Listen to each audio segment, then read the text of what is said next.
Bonjour, Gaël Bernard-Perron, physiothérapeute chez Physio Atlas à Sherbrooke. Aujourd'hui, je vais faire une petite capsule par rapport à la stabilisation, le core, en fait, là, plus spécifiquement.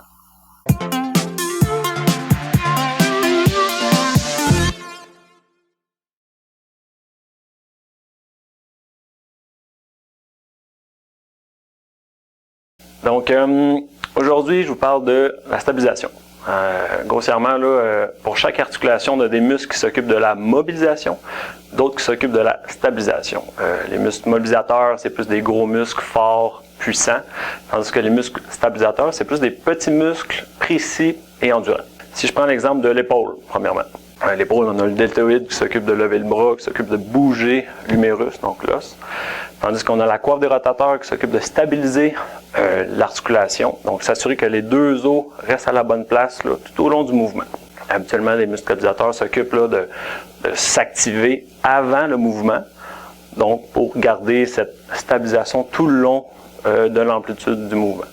Advenant que les stabilisateurs ne fonctionnent pas bien, soit par des blessures, une faiblesse ou une sous-utilisation, ça peut arriver des blessures de surutilisation. Donc l'os, il ne reste pas à sa place pendant le mouvement.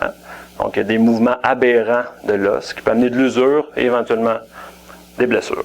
Donc c'est pour ça que c'est important la stabilisation au niveau de l'épaule. Si on amène ça au niveau du tronc, au niveau du corps en fait, on a les abdos qui s'occupent du mouvement. On a des dorsaux ici dans le dos qui s'occupent de faire bouger le tronc.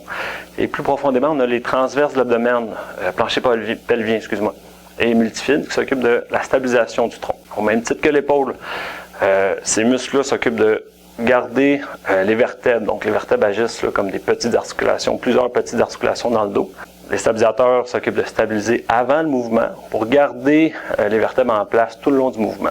Donc encore une fois, éviter des mouvements aberrants d'une vertèbre par rapport à l'autre et prévenir des blessures. J'aime comparer moi la stabilisation à la fondation d'une maison.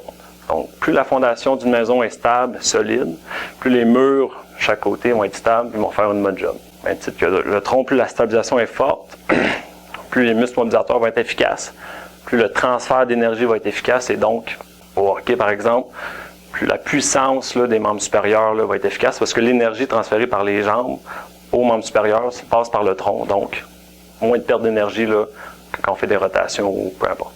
Donc, maintenant qu'on sait c'est quoi du corps, qu'on sait c'est quoi la stabilisation du tronc, comment qu'on fait pour en faire? Comment qu'on fait pour activer la stabilisation? Ce que j'aime dire à mes patients, moi, c'est commencer par savoir comment les activer au repos, sans bouger. Couché sur le dos ou assis. C'est pas toujours évident de savoir comment aller chercher une activation de ces muscles-là. Donc, faut quand même bien les apprendre. Ce que j'aime dire, bon, aller chercher le transverse de l'abdomen en disant on rentre le nombril vers l'intérieur légèrement. Le plancher pelvien, on dit on essaie de retenir les urines. Donc, couché sur le dos, assis, on retient les urines, on rentre le nombril. Si ça marche bien, on est capable de progresser. On progresse en intégrant un muscle mobilisateur. Donc, on active les abdos, on active les dorsaux, les fessiers, les quadriceps. Donc, des muscles plus mobilisateurs distaux. Encore une fois, si on est capable de garder la stabilisation du transverse du plancher pelvien, on va faire un mouvement plus fonctionnel. Donc, pour le hockey, on peut dire la rotation. La rotation qui est essentielle là, pour le lancer-frappé, pour le snapshot là, avec le bâton. Donc, on peut aller intégrer, bon, on rentre les stabilisateurs, on va chercher un mouvement de rotation, soit en diagonale ou rotatoire, là, sur le plan frontal ou latéral. Peu importe, il y a des millions d'affaires qu'on peut faire avec une stabilisation du tronc. Ce qui est important de comprendre, c'est que faire du corps, c'est pas seulement avoir un six-pack. Donc, c'est aller chercher une stabilisation, aller chercher un mouvement qui est fonctionnel en gardant la stabilisation, être conscient qu'on active les muscles stabilisateurs profonds. Ça va nous prévenir, encore une fois, avoir des blessures et même être plus performant là, pour transférer l'énergie, comme je disais plus tôt, des membres inférieurs aux membres supérieurs. N'hésitez pas à consulter un physiothérapeute, là, soit dans votre région ou si vous êtes à Sherbrooke, Physio Atlas, ça soit pour des blessures lombaires, blessures au niveau du bassin, aux hanches. La stabilisation lombaire, c'est super pertinent d'en faire, autant pour récupérer d'une blessure ou même prévenir éventuelles blessures. Donc encore une fois, n'hésitez pas à consulter votre physiothérapeute.